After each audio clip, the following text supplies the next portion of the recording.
Hello friends, मी अपूर्वा. माझ्या चॅनलवर तुमचं स्वागत आहे. आज मी तुमच्यासाठी गावरान रेसिपी घेऊन आली आहे. ते म्हणजे कुळथाच्या पिठाच्या शेंगुळे. चला तर पाहूया त्यासाठी लागणारे साहित्य. सर्वप्रथम जिरे, हिरवी मिरच्या, कोथिंबीर, लसूण आणि कुळथाचे पीठ. इथे मी कुळीत भाजून घेतलेले आहे आणि त्यानंतर गिरणीतनं दळून घेतलेलं आहे हे पीठ. त्यानंतर आपल्याला हिरवी मिरची, लसूण आणि जिरे हे आपल्याला वाटून घ्यायचे आहे अशा प्रकारे. त्यानंतर आपल्याला हे पीठ मळायचे आहे. त्यासाठी आपण घेतोय कुळथाचे पीठ, त्यामध्ये वाटलेली हिरवी मिरची, लसूण, त्यानंतर कापून घेतलेले आहे आपण कोथिंबीर आणि चवीनुसार मीठ.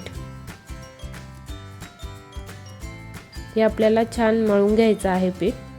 हे पीठ थोडं चिकट असतं, त्यामुळे व्यवस्थित मळून घ्यायचं आहे अशा प्रकारे.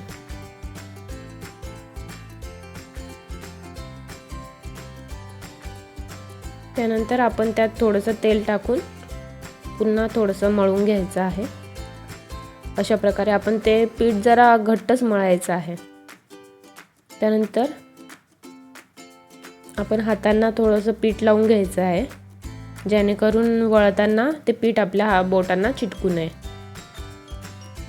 अशा प्रकारे आपल्याला हाताच्या साहाय्याने ते असं वळायचं आहे ते पीठ. त्यानंतर त्याला जिलेबीसारखं गोल गोल करायचं आहे. इथे आपले शेंगुळी वळून तयार आहे. पुन्हा एकदा मी तुम्हाला दाखवते आहे कसे वळायचे आहे शेंगुळी. अशा प्रकारे एकदम मीडियम असं वळायचे आहे. त्यानंतर त्याला गोल गोल करू, आतल्या साईडनी गोल गोल करायचे आहे, एकदम जिलेबीसारखं. दुसरी शेंगुळी तयार आहे. अशा प्रकारे मी बाकीच्या पिठाचे सगळ्या शेंगुळे तयार करून घेतले आहे. त्यानंतर आपण शेंगदाणे, हिरवी मिरची आणि लसूण हे वाटून घेणार आहोत.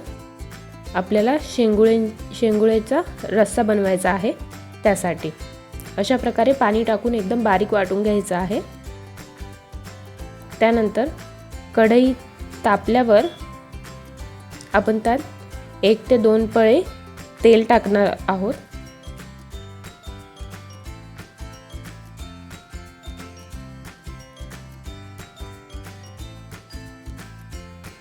त्यानंतर आपण तेल तापल्यावर आपण जे वाटून घेतलेलं होतं ते आपण शेंगदाण्याचं वाटण त्या तेलामध्ये टाकणार आहोत. नंतर आपण हळद टाकणार आहोत कलरसाठी.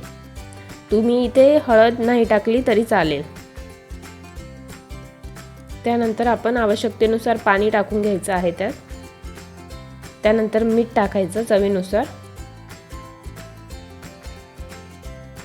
पाण्याला उकळी आल्यावर आपण त्यात एक एक करून शेंगुळे सोडायचे आहेत.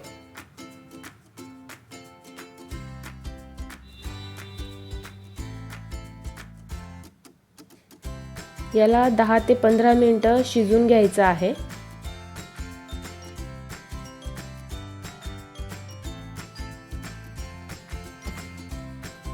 आपली शेंगुळे तयार आहेत.